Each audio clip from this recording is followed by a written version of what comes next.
and welcome back to Toybox. In this episode we are going to be looking at something He-Man related. So on screen here we have a battlecat from the cartoon He-Man, which was made by Mattel in 1982. Now during the 80s there was a lot of bronze castings of He-Man battlecats, and that is what I've purchased. I've got one on eBay. I've been intrigued about it for many a year, and I did a look on eBay and I saw one quite cheaply, so I bought it. So I'm going to have a look at it, and we'll look in the some of the origins behind this bootleg bronze casting of the battlecat.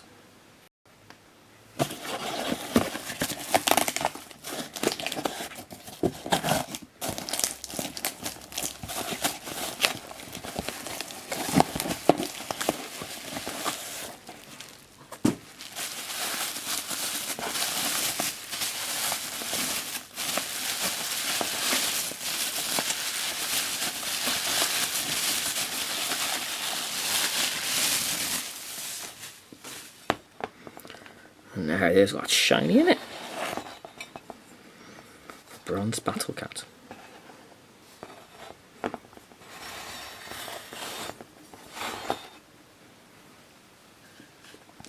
Let's have a look at the comparison, shall we?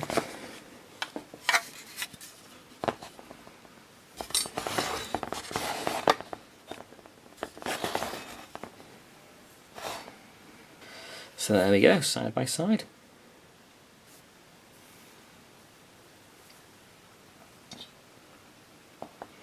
Quite heavy.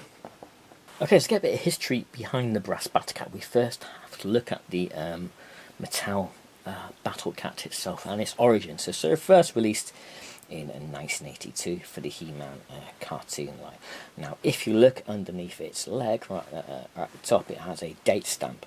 Now the early versions, the first versions that came out of the factory, had a date stamp of 1976. Now you're probably wondering if this battlecat came out in 1982, why it's got a 1976 date stamp. This is because Mattel reused a older pre-existing mold from an older toy line they did called Big Jim in 1976, and they repurposed or recycled a tiger they used for Big Jim and the Jungle Trail adventure set, which had a tiger, the exact same tiger as the battlecat. It's just different paint scheme, and what they did, it's just a way of cutting costs even.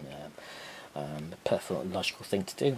Kenner did it famously for their 1991 Robin Hood toy line. The Sherwood Forest playset is a toy recycling, repurposing of the Ewok village they did for Return of the Jedi, which came out in 1983. Again, it's just cost cutting there.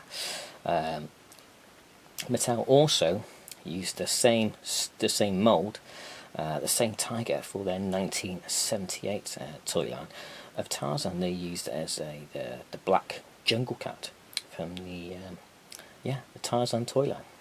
So there you go, a bit of history about Mattel's and their recycling.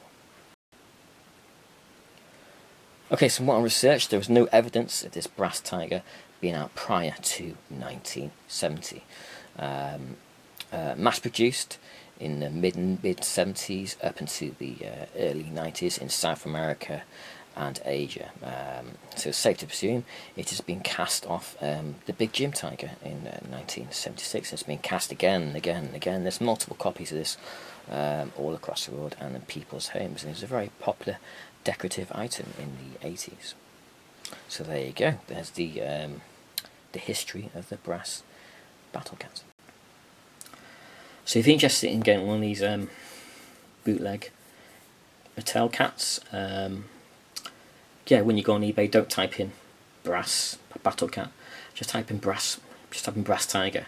That is how I found that, because when I typed in brass battlecat, they were like between £50 and £100. I just typed in brass tiger, and there was one at £10 buy now, refeed postage. So yeah, that's how I got that. So yeah, if you're interested, get something for your He-Man collection, or just a bit of fun, or a bit of 80s nostalgia curio. Get it, it's a cool looking thing. I think I might give it a bit of a polish and shine it up a bit.